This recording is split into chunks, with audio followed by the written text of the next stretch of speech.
같이 나의 영혼아 나의 영혼아 잠잠히 하나님만 바라라. 나의 영혼아 잠잠히 하나님만 바라라.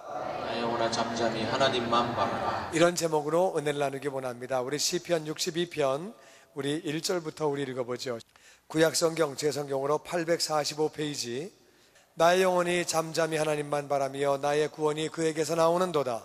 오직 그만이 나의 반석이시요 나의 구원이시요 나의 요새이시니 내가 크게 흔들리지 아니하리로다. 아멘. 다윗이라고 하는 사람, 그의 일상에는 어려운 일들이 많이 있었습니다.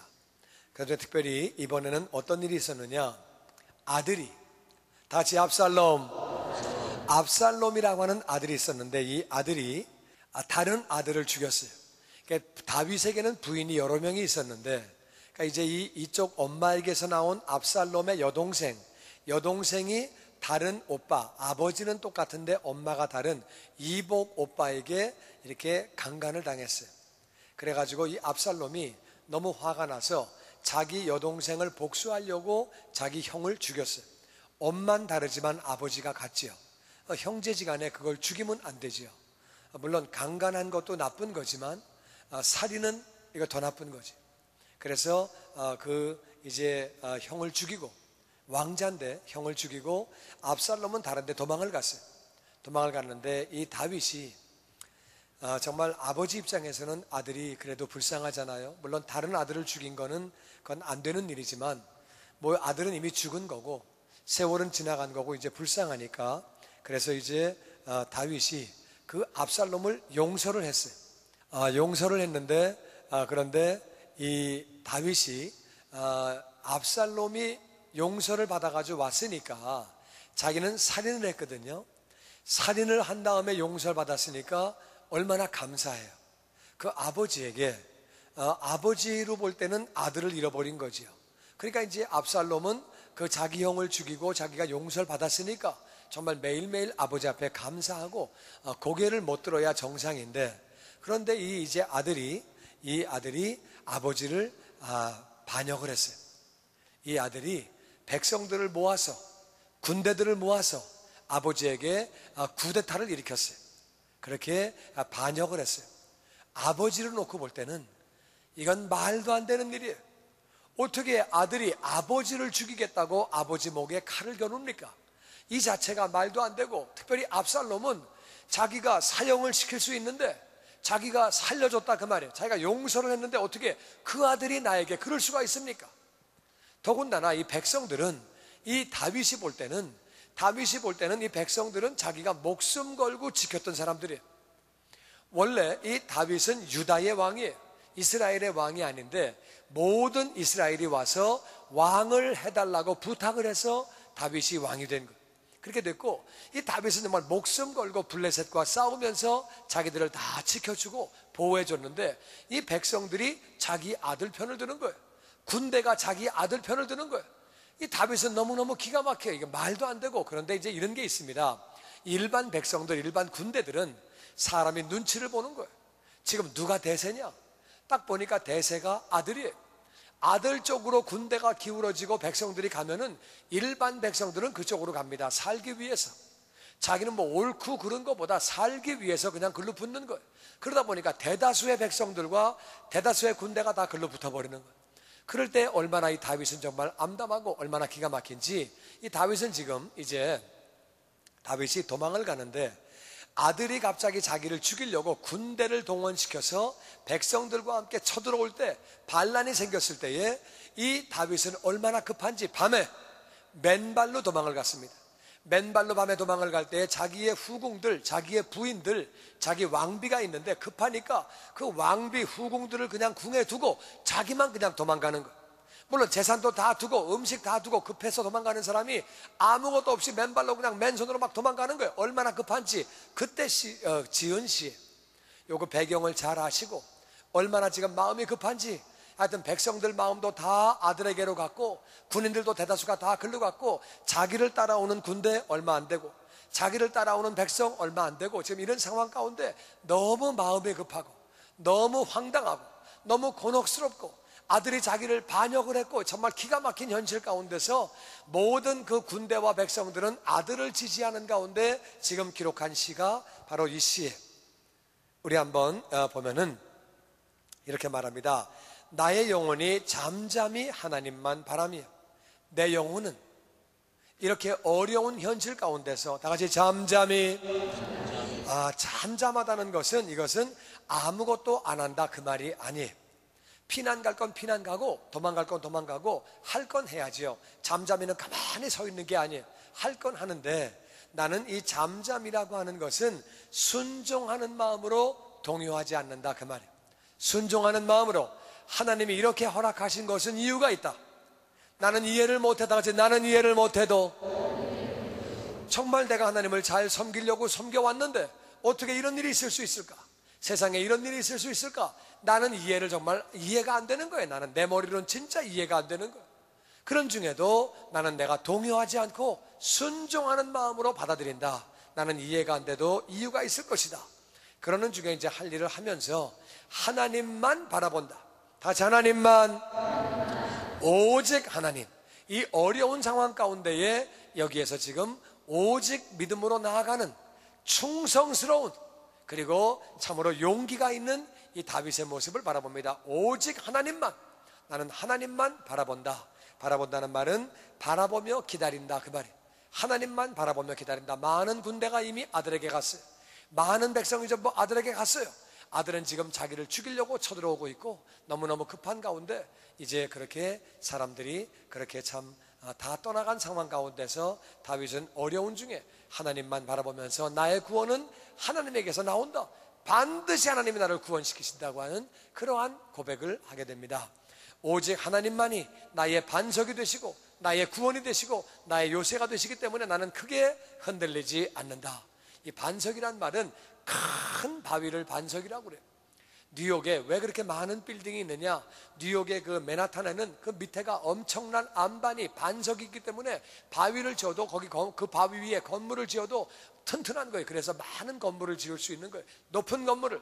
이 반석이라고 하는 것은 내 삶의 기본, 내 삶의 기초는 하나님이시다. 그런 가운데 그분은 나를 구원해 주신다. 나의 구원, 그분은 나를 구원해 주시고 구원하신 다음에는 나를 갖다가 요새 튼튼한 성에 나를 지켜 보호하신다. 그러니까 그런 고백을 하는 거예요. 이 말은 내가 이런 어려운 상황 가운데 있지만 나는 하나님의 소속입니다.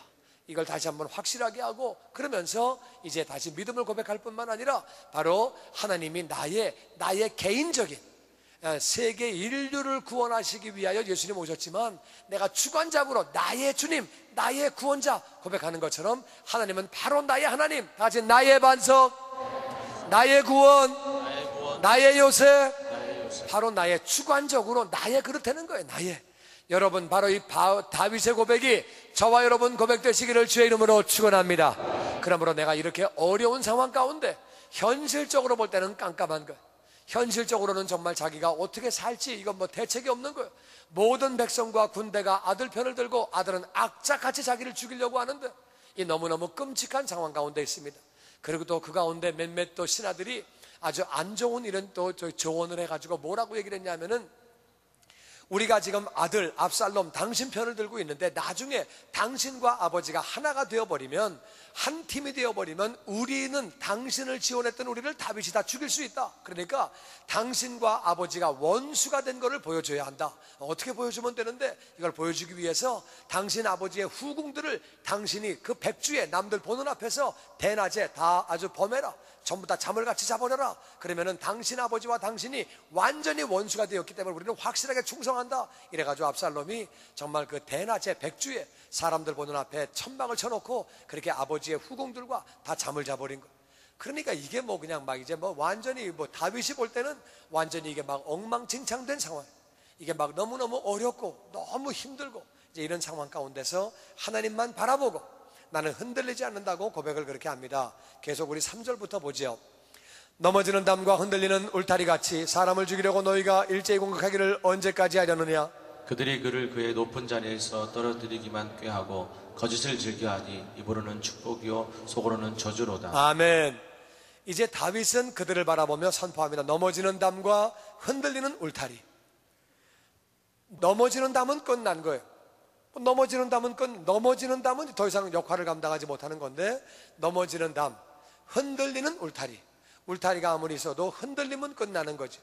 너희들은 넘어지는 담과 흔들리는 울타리 같은 존재다 얘기하면서, 사람을 죽이려고, 나를 죽이려고 너희가 일제히 공격하기를 언제까지 하겠느냐고 얘기를 하면서, 이제 이미 믿음으로 이 엄청난 군대와 엄청난 백성이 압살롬을 지지하지만 믿음으로 다윗은 선포하는 거예요. 너희는 넘어지는 담이다, 흔들리는 울타리 같은 존재다. 그런 존재가 공격을 해와도 나는 끄떡없다는 거예요. 너희들 그렇게 해와도 나는 하나님이 구원하신다, 그 말이에요. 얼마나 믿음으로 선포합니까? 상황은 안 그래요. 상황은 지금 어떻게 살 길이 없는 거예요. 이게 현실적으로, 인간적으로 볼 때는 그렇다, 그 말이에요. 그런데 그들이 그를 그의 높은 자리에서 떨어뜨리기만 꾀하고 거짓을 즐겨하니 입으로는 축복이요 속으로는 저주로다. 이것은 압살롬과 그 군대가, 그 백성들이, 그 일행들이 다윗을 그의 높은 자리에서, 임금의 자리에서 떨어뜨리기만 꾀하고 거짓을 즐겨하니, 이 거짓을 즐겨한다는 건 뭐냐? 이 진실은 말씀인데, 말씀이 진실인데, 말씀은 뭐예요? 부모님을 공경하라, 너희 위임권위를 순종하라, 그건데 압살롬이 볼 때는 다윗은 육신의 아버지, 육신의 아버지니까 위임권위라, 그 말이에요. 위임권위를 순종을 해야 되는데, 또 백성의 입장으로 볼 때는 다윗이 임금이에요. 임금이니까 임금을 순종을 하고 공경을 해야 되는데, 이 지금 압살롬은 아버지에게, 왕에게 칼을 들이댄 거예요. 그러니까 이것은 진실이 아니고 거짓이에요.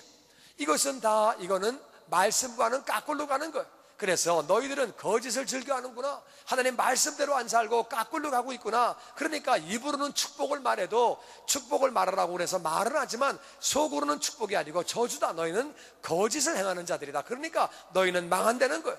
나는 비록 지금 내가 도망가는 신세고, 내가 아무것도 없고 군대도 없고 내가 백성도 없고 나는 도망가는 입장이지만, 나는 말씀대로 살려고 애쓰고 뜻 가운데 살려고 내가 애쓰기 때문에 나는 반드시 내가 구원받고 승리한다는 거예요. 믿음으로 그들을 바라보면, 너희들은 나를 공격을 해오지만 넘어지는 담 같은 너희들아, 흔들리는 울타리 같은 너희들아, 너희는 금방 망한다는 거예요. 그러면서 5절에 이렇게 여기 셀라라고 있는데, 이 셀라는 뭐냐면은, 셀라는 음악 부호예요.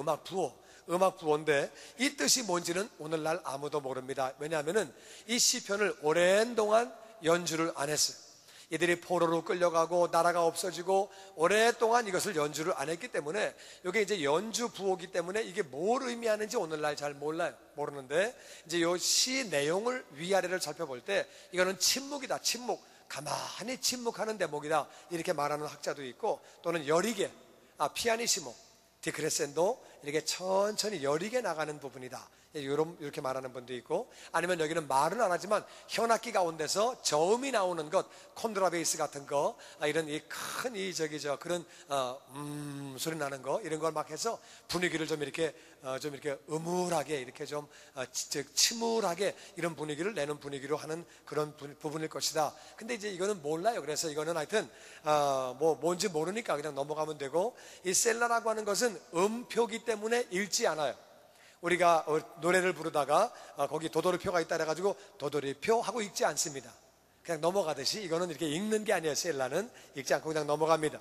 그래서 이제 그 다음 5절 보죠. 5절 보면, 나의 영혼아 잠잠히 하나님만 바라라, 물은 나의 소망이 그로부터 나오는도다.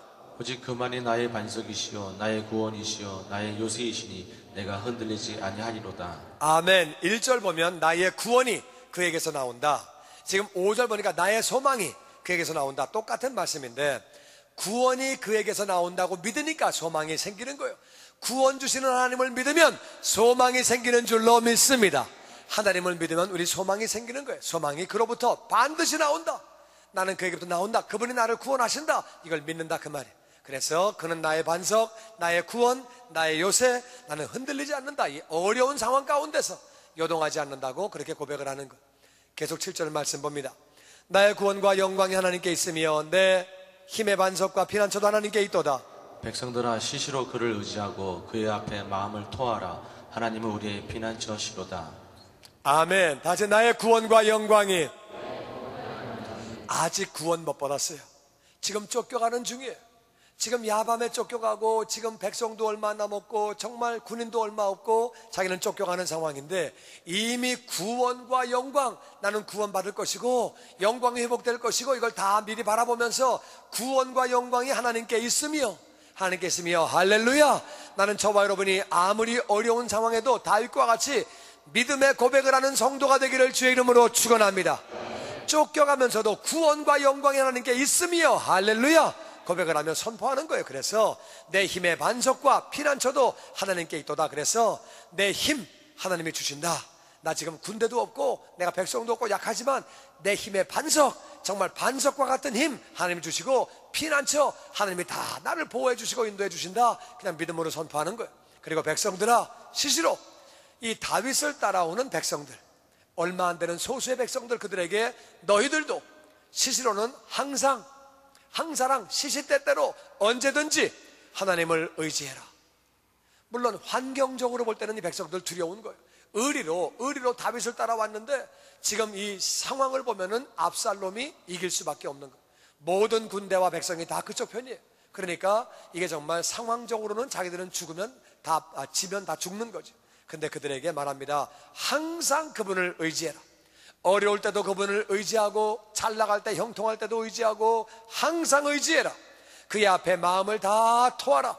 네 안에 있는 것들을 다 끄집어내라. 이 토한다는 말은 물을 쏟는다 그 말이에요. 그러니까 너희들이 그 안에 있는 마음에 있는 모든 것들을 다 끄집어내놓고 너의 문제, 너의 어려움, 너의 환난, 너의 고통 다 그분 앞에 내려놓아라. 아버지는 우리의 기도를 들으시는 줄로 믿습니다. 그러니까 네 어려운 걸 다 끄집어내라. 하나님은 우리의 피난처가 되신다. 마음에 있는 걸 다 끄집어내라는 거예요. 우리 마음 구석구석에 어떠한 어려움이 있더라도 끄집어내놓고 기도하고 통하면 아버지는 응답해 주시는 줄로 믿습니다. 아멘. 9절 말씀에 교독하지요. 아 슬프다. 사람은 입김이며 인생도 속임수니 저울에 달면 그들은 입김보다 가벼우리로다. 포악을 의지하지 말며 탈취한 것으로 허망하여지지 말며 재물이 늘어도 거기에 마음을 두지 말지어다. 예, 말합니다. 아 슬프다. 사람은 입김과 같은 존재다.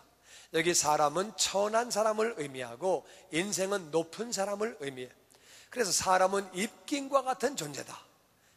그리고 이 입김, 별 볼 일 없잖아요. 입김이 뭡니까? 입김이 뭐 무게가 나갑니까?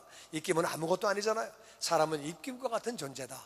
인생, 높은 사람들, 돈 많은 사람, 권력 많은 사람, 성공한 사람, 명예를 가진 사람, 높은 사람들도 다 속임수다. 그게 다 속은 거다.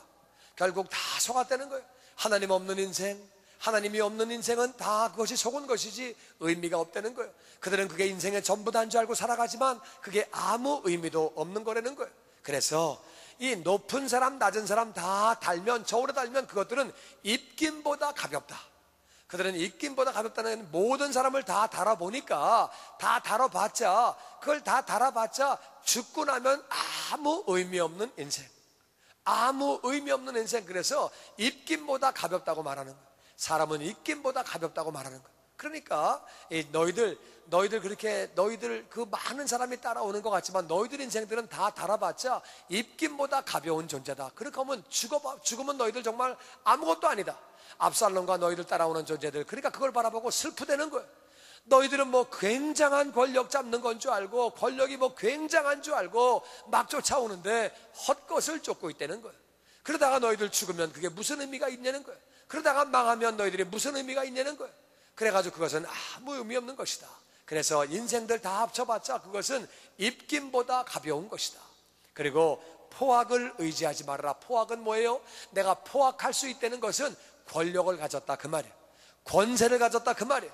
권세가 있으니까 포악한 거죠. 권세가 없으면 포악할 수 없는 거예요. 나는 권세를 갖고 권력이 있으니까 포악을 의지하는데 그거 의지하지 말아라. 그게 너희를 구원시키는 거 아니다. 그거 아무 의미 없는 거다. 포악을 가지고 있으면 뭐하냐? 그거 의지하지 말아라. 권세 의지하지 말고 탈취한 것, 탈취했다는 얘기는 전쟁에서 이겼다 그 말이에요. 이겼으니까 탈취하는 거지요. 전쟁에 이겼다는 거예요. 내가 승리했다는 거예요. 내가 뺏었다는 거예요. 내가 실력이 있고 능력이 있어서 내가 성공했다는 거예요. 성취했다는 거예요. 그거로 허망해지지 마라. 그게 너를 구원시키는 거 아니다. 네가 능력이 있고 실력이 있어서 탈취하고 뺏고 많이 갖고 네가 엄청나게 뭐 한 것 같아도 그거 너 허망해지는 것이다. 결국 그게 너를 구원시키는 게 아니라 멸망의 길로 인도하는 것이다. 그거 허망해지지 말라. 뿐만 아니라 재물이 점점점 늘어가도, 재물 들어가면 얼마나 좋아요. 재물이 들어가니까, 그러니까 막 나는 실력이 있어, 나는 지혜가 있어, 나는 돈 버는 재주가 있어, 나는 복을 받았어, 나는 운이 따르는 사람이야, 막 그러는데 거기에 마음 두지 말아라. 그 재물이 너를 구원시키는 거 아니다. 그러면서 사람들이 뭘 의지하는 거예요? 권력을 의지하고 자기의 실력을 의지하고 성취하려고 애를 쓰고 재물을 따라가는데 그거에 마음 두지 말아라. 슬프다는 거예요. 그것만 따라가는 인생들, 하나님을 따르지 아니하고 말씀을 따르지 아니하고 진리를 따르지 아니하고 그런 사람들은 다 모아봤자 입김보다 가격되는 거예요. 아무 가치 없다는 거예요. 그러면서 그들을 바라보면서 이야기를 하는 거예요. 선포하는 거예요. 다윗의 믿음이 얼마나 귀합니까? 나는 믿음대로 살겠다, 말씀대로 살겠다. 할렐루야. 얼마나 귀합니까? 그러면서 11절에 이렇게 말합니다. 하나님이 한두 번 하신 말씀을 내가 들었나니 권능은 하나님께 속하였다 하셨도다. 주여, 이제함은 주께 속하였으니 주께서 각 사람이 행한 대로 갚으심이니이다. 아멘. 하나님이 한 번 말씀하시고 또 말씀하신 거, 두 번씩 말씀하신 거 내가 들었다. 나는 확실히 들었다. 확실하게 분명하게 들었다. 권능은 하나님께 속하였다. 모든 권세와 능력 하나님께 속하였다. 그러므로 하나님이 역사하신다. 하나님이 역사하시면 막을 자가 없는 것이다. 그러면서 주여, 인자함은 주께 속하였사오니 하나님은 사랑의 하나님, 진리의 하나님, 하나님은 사랑의 하나님이오시오니 주께서 각 사람이 행한 대로 갚으십니다. 하나님, 저들은 진리를 따라가는 것이 아니라 거짓을 따라서, 세상에 그렇게 권력을 따라서, 명예를 따라서, 물질을 따라서 따라가는 것이고, 나는 말씀대로 하려고 애쓰는 사람 아닙니까? 하나님, 그러니까 하나님 행한 대로 갚아주시는 것을 믿기 때문에 나의 구원, 영광 돌리는 사실을 나는 믿습니다. 아멘. 이 다윗 고백이 우리의 고백되기를 주의 이름으로 축원합니다. 이 말씀 볼 때 우리가 뭘 느낄 수 있어요? 참으로 나는 하나님을 철저하게 믿습니다. 이 어려운 순간에도 내 머리는 이런 일이 왜 생겼는지 이해가 안 될지라도 나는 정말로 하나님을 내가 의지합니다. 나는 하나님을 믿습니다.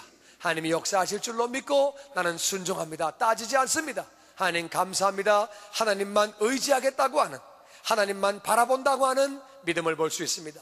세상 것을 의지 아니하고 세상 것을 의지하지 아니하고 철저하게 하나님을 의지하려고 하는 그러한 우리 다윗의 모습을 보게 됩니다. 여러분, 우리가 어려울 때뿐만 아니라 어떤 때든지 하나님을 믿고 의지해야 되는 줄로 믿습니다. 어려운 일이 왜 생겼느냐? 고린도전서 10장 13절에 보면 이런 말씀이 있습니다. 같이 한번 읽어보죠. 시작. 사람이 감당할 시험 받기는 너희가 당한 것이 없나니 오직 하나님은 미쁘사 너희가 감당하지 못할 시험을 당할 허락하지 아니하시고 시험 당할 즈음에 또한 피할 길을 내사 너희로 능히 감당하게 하시느니라. 예, 정말 이 다윗은 우리가 가만히 보면은 이분은 이 말씀, 다윗 시절에는 이런 말씀이 없었어요. 이건 신약에 나와 있는 거니까. 다윗은 이때보다 1000년 전 사람이에요. 근데 이분은 마치 이 말씀을 믿은 사람 같아요. 사람이 감당할 시험밖에는 당한 것이 없다. 하나님은 미쁘시기 때문에 감당하지 못할 시험을 허락하지 아니하시고 시험 당할 즈음에 또한 피할 길을 내주셔서 피난처를 주셔서 우리로 능히 감당하게 하신다. 이 다윗의 믿음 보면은 철저하게 이것을 믿었던 그러한 사람임을 볼 수 있습니다. 여러분, 사람이 감당할 시험밖에는 당한 게 없는 거예요. 어떤 시험이 와도, 어떤 어려움이 와도 우리가 당할 수 있는 시험을 주시는 줄로 믿습니다. 내가 나를 아는 것보다 하나님은 나를 더 잘 아시는 거예요. 내가 내 머리카락 셀 수 없는데 하나님은 내 머리카락을 세시는 분이에요. 나를 더 잘 아시는 분이 나에게 허락하신 그 시험은 내가 반드시 감당할 수 있는 시험인 줄로 믿습니다. 어떠한 고난과 어떠한 어려움도 반드시 이겨낼 수 있는데 이 다윗에게는 그 고백이 있었어요. 나는 이겨낼 수 있습니다. 하나님이 나를 보호하시고 나를 인도하시고 나를 다 주장하시고 나는 여기서 반드시 내가 승리할 것을 믿는다고 하는 다윗의 고백이 들어있는 거예요. 그런데 중요한 건 뭐냐? 이런 어려움을 하나님이 왜 허락하시느냐? 허락을 안 하시면 좋을 텐데 다윗 같은 경우는 목숨 걸고 이스라엘 위해 싸웠는데 그 아들을 용서해 주었는데 오히려 적반하장으로 아들이 반역을 일으키고 이 백성들은 아들 편에 가서 붙고 말도 안 되는 일이 생겼다 그 말이에요. 자기는 백성을 위해서 그렇게 봉사하고 헌신적으로 했는데 백성들이 자기를 배반하고 아들 편에 붙었다 그 말이에요. 말도 안 되게. 이건 상식적으로 누가 봐도 말이 안 되는 얘기인데 이런 일이 생긴 거예요. 정말 이런 시험이 왜 생겼느냐, 이걸 우리가 아는 것이 중요합니다. 이 시험이 왜 생겼느냐, 신명기 8장 16절은 이렇게 말합니다. 같이 읽어보죠. 시작. 내 조상들도 알지 못하던 만나를 광야에서 내게 먹이셨나니 이는 다 너를 낮추시며 너를 시험하사 마침내 내게 복을 주려 하심이었느니라. 우리 인생들을 왜 낮추시느냐, 하나님의 자녀 이스라엘을, 하나님 백성들을 왜 낮추시느냐, 왜 시험하시느냐, 다 같이 마침내 내게 복을 주시려고 하는데, 사람이 겸손하지 않으면, 시험을 통과하지 않으면 이 복을 받아도 관리가 안 된다 그 말이에요. 이 복 때문에 그 사람이 망가진다 그 말이에요. 그러니까 이 사람이 망가지면 안 되니까 너무너무 사랑하시니까 복을 받기 전에 어려움을 주시는 거예요. 여러분, 고난은 축복의 전주곡인 줄로 믿습니다. 그래서 고난이 있는 것은 나같이 복을 주시려고, 마침내 복을 주시려고. 아멘. 이 말씀 받는 자가 되기를 주의 이름으로 축원합니다. 어려움을 주시는 것은 마침내 복을 주시려고. 근데 그 어려움도 우리가 반드시 감당할 수 있다는 거예요. 우리가 이것을 반드시 감당할 수 있는 어려움만 주시는 것이고, 어려움을 주시는 것은 마침내 복을 주시려고. 정말 그 말씀대로 그 다윗은 그 어려움 가운데서 구원을 받고 그 뒤에 얼마나 복을 받는지, 얼마나 존귀한 자가 되는지, 얼마나 아버지 하나님께 영광을 돌리는 자가 되는지, 정말 그 말씀이 다 이루어지는 거예요. 낮추셨다가 엄청난 복을 부어주시는 거예요. 그 어려운 가운데 그는 믿음을 포기하지 아니하고 믿음으로 나아감으로 그가 그렇게 놀랍게 승리하게 되었습니다. 사람들은 어려운 가운데서 포기하고 원망하고, 하나님 내가 뭘 잘못했습니까? 왜 나에게 이런 어려움을 주십니까? 난 이제 교회 나가는 것도 싫고 교회도 싫고 나는 다 싫고 믿음도 싫고 난 그저 조용히 쉬고 싶습니다. 나는 그만 살고 싶습니다. 이런 말을 하는 사람들이 있다 그 말이에요. 이게 뭘 몰라도 너무너무 모르는 사람이에요. 하나님이 복을 주시려고 훈련시키시는데, 연단시키시는데 하나님 다 싫습니다. 이젠 다 싫습니다. 이러면 하나님이 얼마나 마음이 아프시겠어요. 그게 아닌데, 그게 하나님의 본뜻은 그게 아닌데, 인생을 원래 고생시키시면 하나님의 본뜻이 아니시로다. 할렐루야. 고생이 목적이 아니고 그 뒤에 있는 놀라운 축복이 목적인 줄로 믿습니다. 엄마가 애를 악착같이 공부시키는 것은 공부가 목적이 아니라 그 뒤에 존귀한 자가 되라고 공부를 시키는 거예요. 목적이 있는 거지, 밤새워 공부하라고 난리치는 것은 거기 밤새우는 거에 목적이 아니라 그 말이에요. 그 고생이 올 때는 그 뒤에 엄청난 목적이 있는 거예요. 그 사실을 깨닫는 자가 되시기를 주의 이름으로 축원합니다. 어려움이 찾아오면 할렐루야, 하나님이 복을 주시는구나, 은혜를 주시는구나, 내 마음을 쏟아놓고 기도하면 아버지가 반드시 응답하시고 구원하시고 영광 돌리는 그러한 자녀로 만들어주시는 줄로 믿습니다. 아멘. 로마서 8장 32절은 이렇게 말합니다. 다 같이 읽어보죠. 시작. 자기 아들을 아끼지 아니하시고 우리 모든 사람을 위하여 내주시니가 어찌 그 아들과 함께 모든 것을 우리에게 주시지 아니하겠느냐. 아들도 내주신 분이 뭐는 안 주시겠느냐. 아들 주신 분이 엄청난 복을 부어주실 텐데, 복을 부어주시기 전에 복을 잘 감당하라고 시험과 어려움을 주시는 것이다. 그러니까 믿음으로 감사함으로 기도하면, 믿음으로 흔들리지 않는 믿음으로 나아오면 반드시 구원을 받고 영광 돌리게 되는 줄로 믿습니다. 아멘. 제가 아프리카에서 있었던 일입니다. 제가 이제 아프리카에서 그 아프리카 사람들은 대개가 가난합니다. 물론 거기 부자들도 있어요. 아프리카에서 선교사는 돈이 있으니까 선교사는 먹고 살려고 그러면 잘 먹고 잘 살 수 있어요. 이렇게 물가가 비싼 것도 아니고 좋은 음식 비싼 것도 아니에요. 근데 이제 거기는 영국 귀족들이 살던 문화가 있기 때문에 영국 귀족 문화를 따라가면 거기는 아주 좋은 것들이 많이 있고 잘 먹고 잘 살 수 있는 것도 있고 그런 것들이 많이 있어요. 제가 이렇게 보니까 이렇게 신앙생활을 하는 중에 선교를 하는 중에 거기 아프리카에 있는 현지인들이 참 많이 가난해요. 이분들이 가난하고 이제 신학교에서 많이 어려운데, 내가 이제 그분들을 바라보면서 나는 내가 따로 밥을 먹으면 되는데 그분들과 이제 같이 밥을 먹으려고 했던 것은 그분들을 잘 먹여도 큰 돈 들어가는 건 아니에요. 물가가 쌉니다. 근데 제가 이제 그분들을 이렇게 이제 비싼 음식을 못 주는 게 좋은 음식을, 이분들은 집에 가면 굶고 사는 사람들이에요. 집에 가면 이제 굶고 살고 잘 못 먹고 사는 사람들인데 신학교에 와서 잘 먹여놓으면 그 다음에 집에 가서 이제 굶게 되면은 너무 비교하게 되고, 그러니까 이제 그 삶이 어려워질까봐 집에서 먹던 음식보다 조금 좋게 해서 그냥 음식을 쭉 나눠줬어요. 그런데 집사람이 도시락을 싸우는데 저는 좀 잘 먹으려니까 마음에 찔리더라고요. 물론 음식이 다르고 저는 한식을 먹어야 되고 좀 그런데 그래도 좀 찔려가지고 내가 그렇게 안 먹고 그들과 똑같이 음식을 먹었어요. 그들과 똑같이 이제 음식을 계속 먹고 이제 그렇게 하다 보니까 제가 이제 세월이 지나가면서 영양실조가 걸리게 됐어요. 영양실조 걸리고 갑상선이 망가지게 됐어요.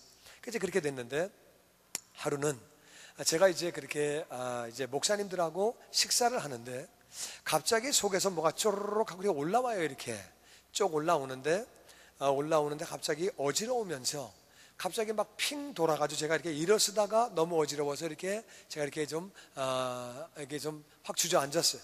주저앉는데 앞에 있는 목사님들이 목사님 왜 그러세요? 그러는 거예요. 근데 뭐 너무 어지러워서 그래서 그냥 식사를 하다 말고 토할 것 같고 어지럽고 그래서 그냥 그렇게 누워 있게 됐어요. 누워 있게 됐는데 이제 목사님들은 가시고 저는 이제 이렇게 누워 있는데 너무 어지러운 거예요. 천장이 돌고 막 집이 돌고 막 너무너무 어지러운 거예요. 너무 힘들고 이제 그러는데 참 답답하고 여러 가지 어렵고 이제 힘든데 계속 어지러워서 일하러 못 나갔어요. 점심 먹고 일하러 못 나가고 저녁까지 있다가 또 어지러워서 밥도 잘 못 먹고 이제 누웠는데 밤에 보니까 이 심장이 뛰는데 천천히 1분에 한 50번 뛰는 거예요. 맥박이 50번 뛰고 이 심장이 갑자기 푸드득 거리는 거예요. 마치 옛날에 이렇게 좀 안 좋은 고물차를 사면 이렇게 이제 시동을 껐음에도 불구하고 엔진이 혼자 오랫동안 투투투투투 거리듯이 그런 차를 기억하십니까? 옛날엔 그런 차들이 있었는데 하여튼 그래가지고 그러듯이 심장이 혼자 투투투투 거리는 거예요. 하여튼 그래가지고 이제 그랬는데 집사람 보고 좀 어떻게 해보라고. 집사람 간호원이니까 제가 집사람이 뭐 심장을 뭐 어떻게 할 수가 없고 그 이제 뭐 참 기도밖에 못 하는 거예요. 그렇게 이제 하고 있는데 하여튼 그날 잠이 잘 안 오고 어지럽고 힘들고 또 이렇게 잠이 잘 안 오고 이제 그러는 가운데 비몽사몽간에 꿈을 꿨는데 소천하신 장인 어른이 꿈에 나타났어요. 근데 너무너무 좋은 곳에 계시는 거예요. 천국 모습이 막 얼마나 아름다운지 꽃이 있고 음악이 있고 막 너무 좋은 데 계시는 거예요. 그래서 제가 아버님 글로 가려면 어떻게 가면 돼요? 이렇게 여쭤봤더니 아버님이 어떻게 오라고 그러시는데 잘 안 들려요. 애들이 막 떠들어서 내가 애들한테 조용히 해라 좀 내가 안 들린다 좀 가야 되는데 좀 조용히 해라. 근데 애들이 막 떠들어요. 아버님 또 말씀하시는데 못 들었어요 말을. 그래서 못 들어가지고 이 애들이 너무 떠드네. 그러다 제가 잠을 깼어요. 잠을 깨고 이게 무슨 뜻이지? 이상하다. 천국서 오라고 하셨는데 내가 못 들었네. 무슨 뜻일까? 그리고 이제 생각을 하고 있는데 또 어지러운 거예요. 일하러 못 갔어요. 못 가고 하루 종일 어지러워서 누워있고 앉아있고 일을 못하고 이렇게 이제 그러고 있는데 저녁에 또 누웠는데 또 잠이 잘 안 오는 거예요. 어지럽고. 저는 원래 누우면 금방 자는 사람인데 잠을 잘 못 자고 그래가지고 누워서 이렇게 이제 있는데 또 꿈을 꿨어요. 그러다 꿈을 꿨는데 장인들이 또 나타나셨어요. 그런데 제가 그래서 이제 근데 저한테 말씀하시는 거예요. 신목사 주님이 부르셔. 올 준비해. 그러시는 거예요. 그래서 예? 부르세요? 부르시오. 그러니까 올 준비해. 그러시는 거예요. 그래요? 근데 제가 보니까 아직 아내도 젊고 애들도 어리고 사역도 그렇고 아직 갈 때가 아직 안 된 것 같은데요. 그러니까 이 사람 무슨 주의 종이 주님 명령을 불순종하나 그래 거역하나. 주님 말씀하시니까 와야 돼. 아니 제가 주님 말씀하시면 순종하죠. 순종하는데 제가 볼 때 갈 때가 아직 안 됐다는 거지요. 그러니까 제가 사역을 볼 때 이 사람 무슨 주의 종이 주님 말씀을 이렇게 불순종해. 이 사람 그리고 와야 돼. 25일이야 25일 알았어? 딱 그러고 고개를 딱 돌이키시는데 제가 보니까 섬찟해요. 느낌에. 제가 나중에 기도하다 깨달은 건데 저희 아버님이 아니고 악한 영인 걸 나중에 깨달았어요. 그때는 제가 몸이 너무 피곤하고 너무 아프고 힘들어서 잘 몰랐어요. 그래가지고 이제 제가 아버님이 딱 그랬을 때 섬찟하는 바람에 꿈이 끝나면서 잠을 그냥 깨버렸어요. 잠 깼더니 새벽 3시에. 근데 내가 딱 달력을 보니까 그날이 22일이에요 25일이라고 말씀하셨는데 3일 남은 거예요. 3일. 그러니까 뭐 지금 막 너무 어지럽지. 맥박은 천천히 뛰지. 50번밖에 안 뛰고 심장은 푸드득거리지. 그러니까 진짜 내가 죽을 수 있겠다. 그런 생각이 들어서 그래서 이제 거기서 제가 유서를 쓰기 시작했어요. 아내에게 유서를 쓰는데 저는 아내와 6년 동안 제가 캠퍼스 커플로 같이 데이트하고 그리고 이제 오래 살았기 때문에 둘이 뭐 친구같이 부부로 이렇게 살고 있는데 하여튼 집사람에게 늘 반말을 하고 이제 그랬었는데 유서를 쓰려고 하니까 반말을 못 하겠더라고요. 그래서 내가 이제 아내에게 근데 첫 번째 말이 미안합니다. 나는 내가 가끔 농담 반 진담 반으로 아내에게 나 같은 남편 낳아보라고 그래 그런 얘기 했거든요. 근데 내가 지금 앞에서 보니까 잘한 게 별로 없어요. 아니 별로 없는 게 아니라 잘한 게 내가 없어요. 잘한 게 생각이 안 나요. 잘한 게 없어. 그리고 못한 것만 생각나. 이상하게 지금 앞에서는 못한 것만 생각나요. 그 반말도 못하고 그냥 미안합니다. 어쩌다가 나 같은 남편 만나서 이 고생을 했는지 진짜 미안합니다. 너무너무 미안합니다. 그런데 나는 하나님이 부르셔서 먼저 갑니다.